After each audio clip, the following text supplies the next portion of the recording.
start by telling me a little bit about what I can do for you today. Just kind of wanted to get some clarity on, in your experiences, what niches and industries you found to be good places to, I wouldn't say start, but you're not super experienced, so you're not like enterprise SEO level quite yet, which like obviously you guys are when you take on clients now.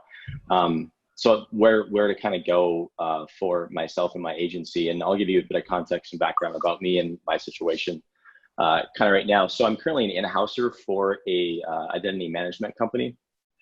They're based here, but they're global and they're pretty large. They're definitely enterprise level. So I'm remote. I'm in-house for them, but I'm remote, and so it gives me a lot of time to work on my own stuff and look to. That's what I want to grow long term, is my agency clients and all that. So it's a great experience as I work primarily on SEO for them. So it's phenomenal experience, international SEO. So it's technical, it's kind of tricky, you know, href lang stuff and all that. So it's good. So what my agency currently has is 5 clients we have on retainers now, and what we provide for them is measurement marketing. So it's a lot of direct response industry clients where we build them a dashboard, heavy on the GTM, GA, and Data Studio implementations, and then I get on a call with them for a retainer for 1 hour and basically sift through their data and give them action plans. And it's great. It's really great retainers, and it's an hour of my time, well, 3 hours every month kind of a thing. But I want to expand the agency for SEO as well too. So it's not just these like direct response, upsell, downsell kind of funnel clients. And so it's a little bit more all encompassing. Sure. So I have experience with SEO, and I'm highly, I guess, more on the technical side. And I'm just like, I don't have a team for SEO. I have a few VAs doing some things like in Data Studio and whatnot, but I kind of wanted to talk about that first before I just go out and like develop this whole team. Cause I would be open to doing consulting more in SEO too. And everyone is, right. But so I don't have to like have my own team. I'd like to maybe target clients that would have teams, right? Sure. Okay. So I mean, I think part of that answers your question, right? I mean, your question is basically, do you have any suggestions for niches or industries to go after? Correct? Yeah. Okay. So I think you answered part of that with kind of your statement on what you really want to do and who you want to work with. So I would say, you're definitely going to be more on the enterprise side. And to be honest with you, we actually don't do enterprise anymore. So I just bought the rights back to my agency, and we're going back. Like, enterprise is awesome. The retainers are better. And if you're willing to put in your time like you are, enterprise is good because, you know, they just pay you more, right? For basically the same amount of work. However, there's also certain implications in terms of expectations for enterprise clients. That's on communication. That's on frequency. I mean, enterprise clients they require more of the kind of, I don't know, account management type. Yeah, exactly. So we just chose to an SEO program where it's B2B. It's highly scalable. It runs lean, very small offshore team, same process over. And I mean, you know my drill right now. But I mean, that's just what I want to do. It's important that you understand what it is that you want to do. So when it comes to enterprise, I mean, my best thing is to pick in my opinion, if you pick kind of like a CMS as opposed to like e-commerce. So if you're saying like we are Magento SEO experts, we are Demandware SEO experts, like a niche, that to me is a good enterprise niche because you're a technology expert, but also you understand the marketing implications of that technology, which is super important. You know, the same thing if you wanted to take what you're doing and go to be like a HubSpot type expert, you know, that type of thing, right? Same thing, except with an SEO, you know, the challenge is though, is that you do have to have experience with those CMSs if you haven't. So, I mean, you can kind of look at your past history of what you've done, what you enjoy doing. But if you pick one of those types of things, and of course you can still go traditional niche, like you could go like consumer goods, you could go like, you know, makeup, skincare, whatever that is, because again, it's those are more enterprise style clients. But to me, if you think in terms of the technology, if you put yourself in the shoes of an enterprise organization, which you work for and you work with a lot, then you can understand like what their pain points are. And it could even be also, like there's also different things that you can position yourself as. A lot of people want to go with like a straight link building expert, but to me, there's also a big market in all SEO, but enterprise as well, for an SEO person who can come in and help you get SEO tasks done. Meaning every enterprise company has had 1 million audits done, but the chances are that they probably sat on it or the developers pushed back on it. So it just kind of died. So if you can kind of come in and fill that void and bridge that gap again between like technology and marketing and help them to get stuff done, which would be like part project management, part SEO strategy, which it sounds like, if you're willing to put in your time and be that communicator, that's something that you can exploit as well. So again, number one, understand what it is that you want to do. And it definitely sounds like enterprise is something that you aspire to, which is awesome. I think everyone should, because that's how you make more money ultimately. But then also just kind of looking at your past history and track record and understanding if I'm an enterprise organization, like what is it that we struggle with, and just going in and being agile and being able to fill those gaps. That's a good point to look at the CMS, because so much of enterprises, and most companies, but so much of enterprises is based around that. And like, so the company in House4, they use Adobe Experience Manager for most of their stuff, some little bit of Salesforce, but largely that. And yeah, I think like technically like the way back end of AEM is not secure, like is HTTP. And so like there's just tons of chain redirects and like issues like crawl depths, like the large amount of the side of the crawl depth is like 5 and above. And so it's just like, there's a lot of issues with which is good for people like me. Of course, we need more people like me, but it's kind of speaks bad to that CMS in general. Yeah.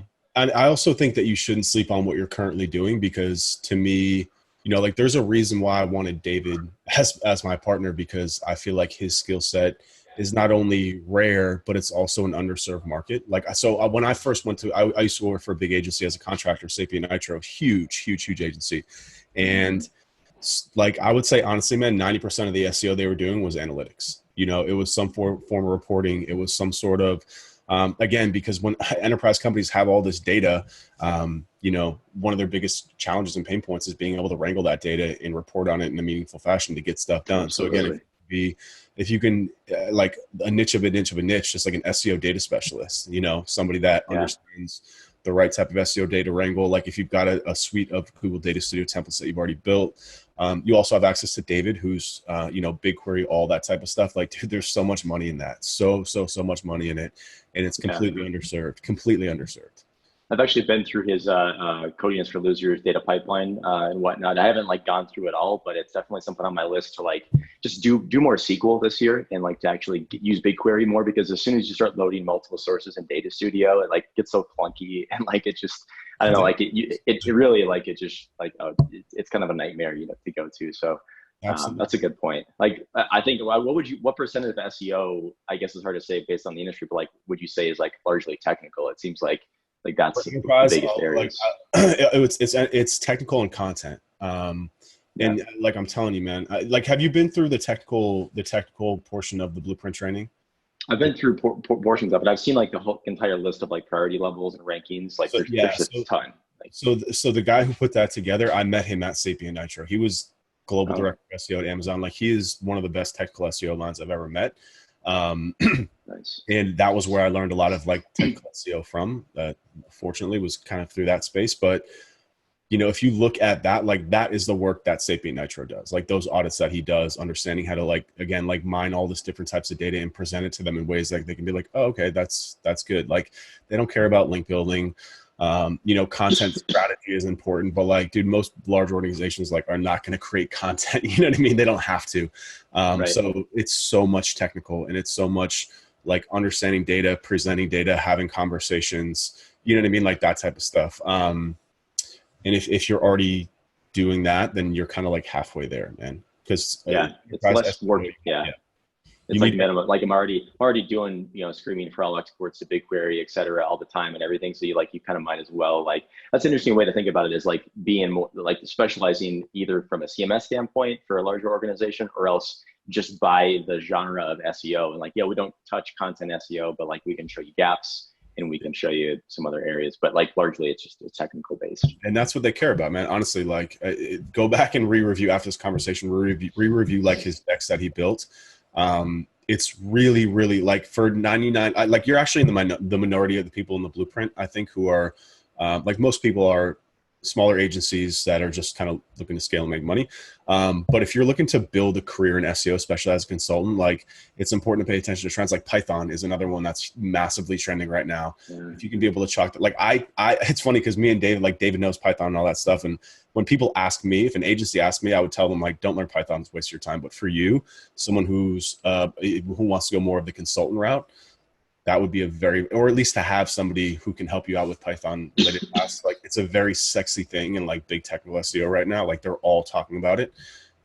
That's something that you can easily weasel in a contract with a big company to do some work for Python, you know? Well, the beauty of that too is like you set it up and it's done, right? Like you don't have to, but you can charge them on a reoccurring model, but like it's, cause it's not really proprietary. It's just you're using the language that is. Yeah, well, I mean, that's what David was working on. So when David and I partnered up about a year and a half ago now, like he was working on this kind of BigQuery automation type thing that we ended up calling query recipes.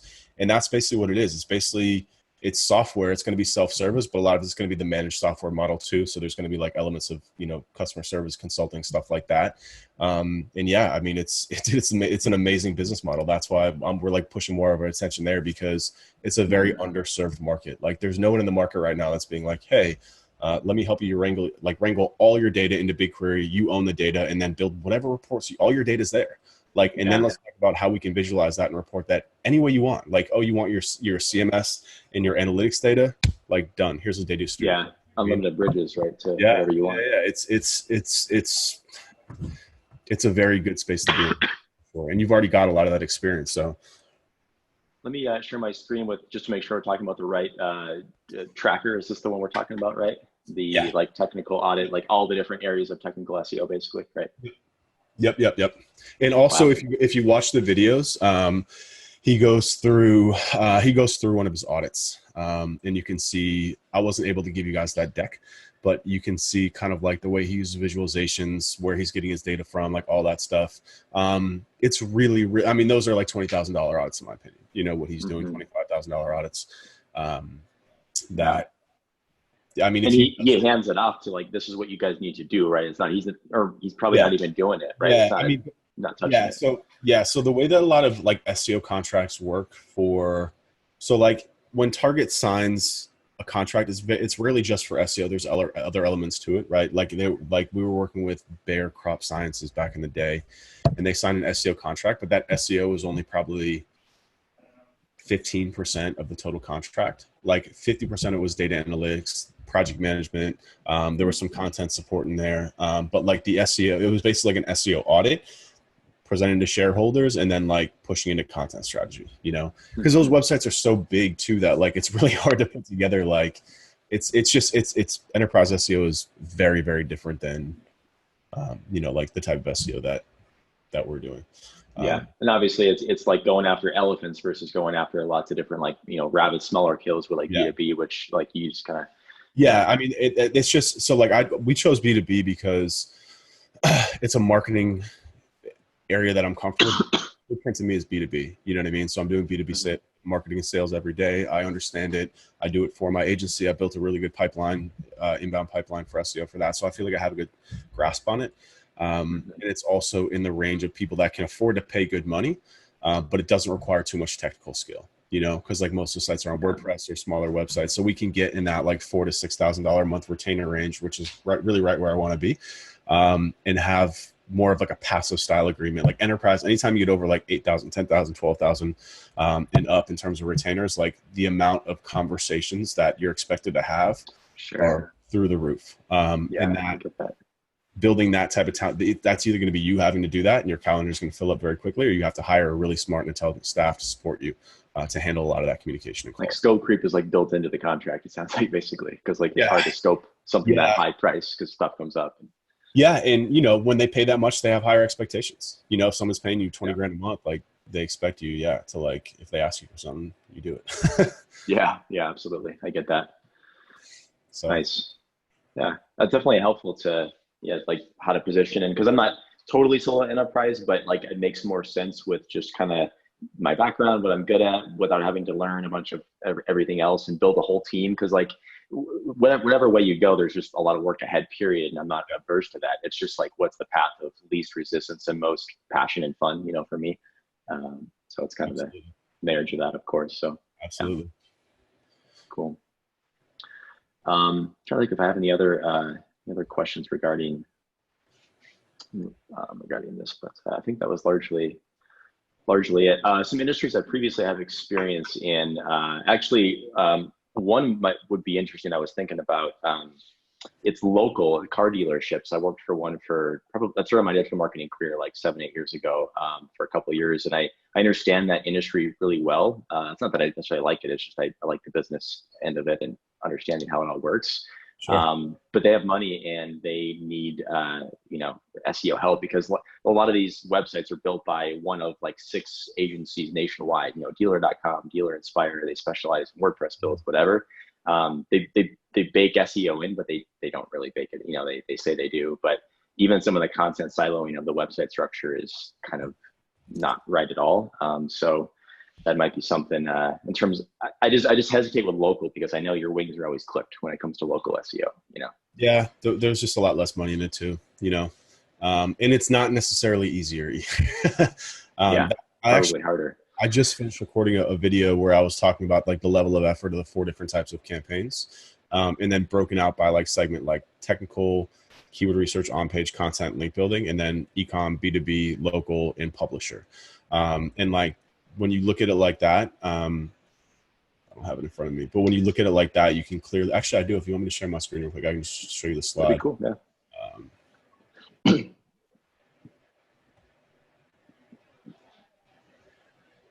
Let me know when you can see it.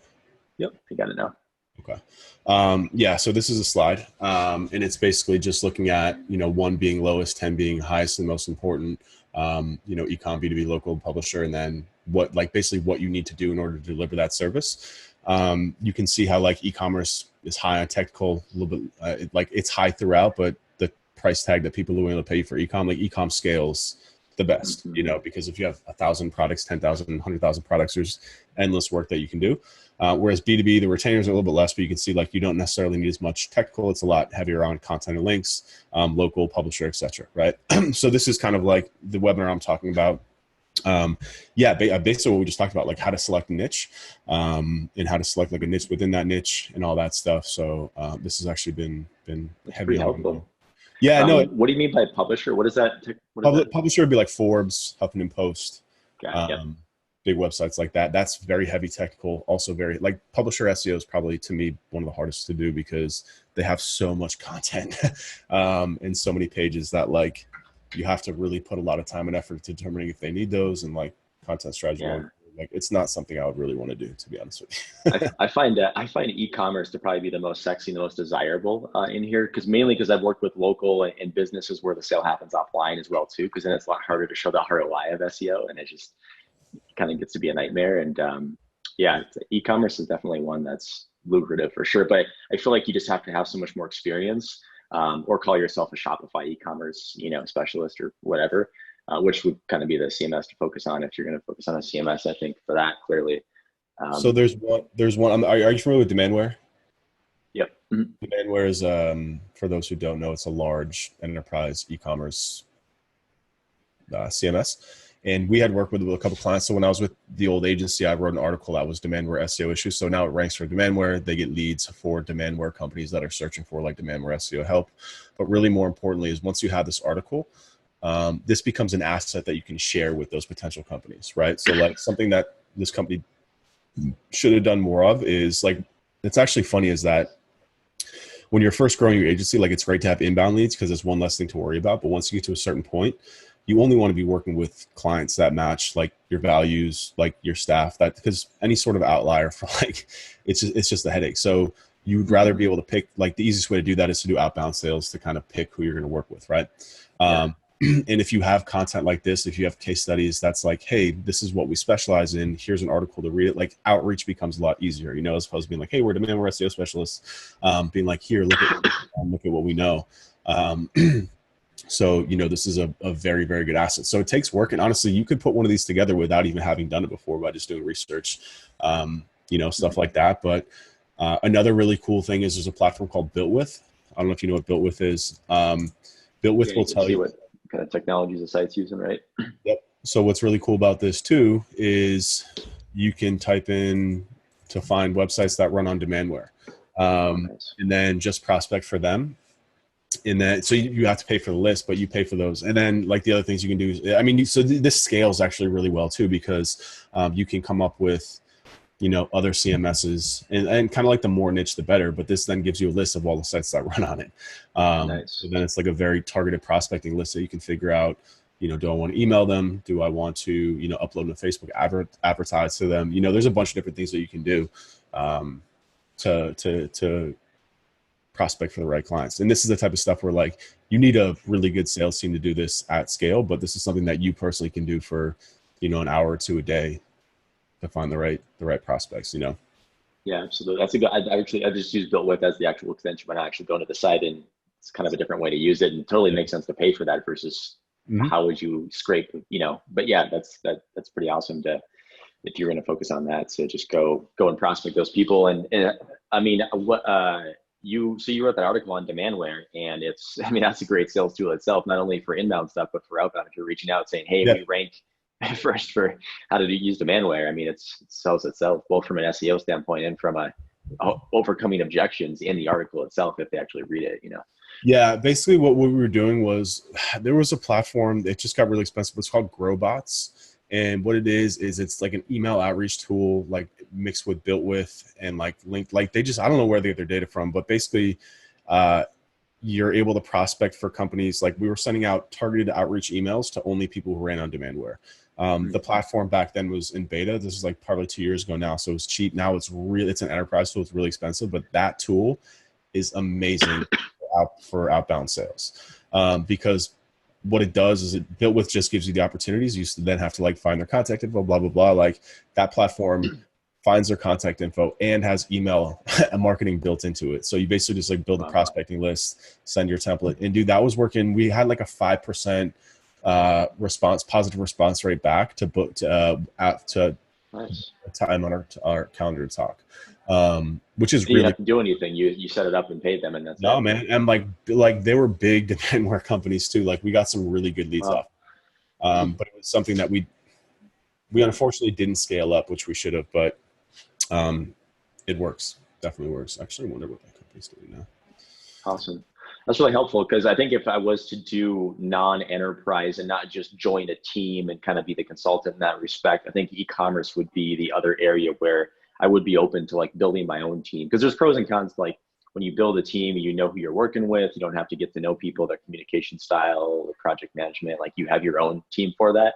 But at the same time, the negative is you have to build a team, right? So it's kind of like, I'm just trying to think like how I want to go about this. And I don't think I know exactly yet, because I'm kind of doing the whole measurement marketing still. And that's like that in the in-house, like I'm fine, but I want to scale my agency as a whole and not just be the measurement agency, but also offer traffic and growth that way from SEO. So yeah, it's been helpful to kind of hear some good paths and some different ways to niche, not only based on the industry, but based on the CMS or based on the type of SEO you are, Yeah, absolutely. Absolutely. Probably be good to maybe make a case study and do some blog posts and things like that. Never bad, but that's probably a good thing to do before any type of outreach, to have places to send them, et cetera. Yeah, you always want to build some sort of, I did in this game, I mean, social proof and results are what sell, Yeah. And if you can build a solid online portfolio, it'll be a lot easier for you. A lot easier. Yeah. Awesome. Well, cool. This has been definitely helpful. So I don't think we need to take up the whole hour, but it's been helpful to get some insights. So I appreciate it. Anytime, man. Happy to help.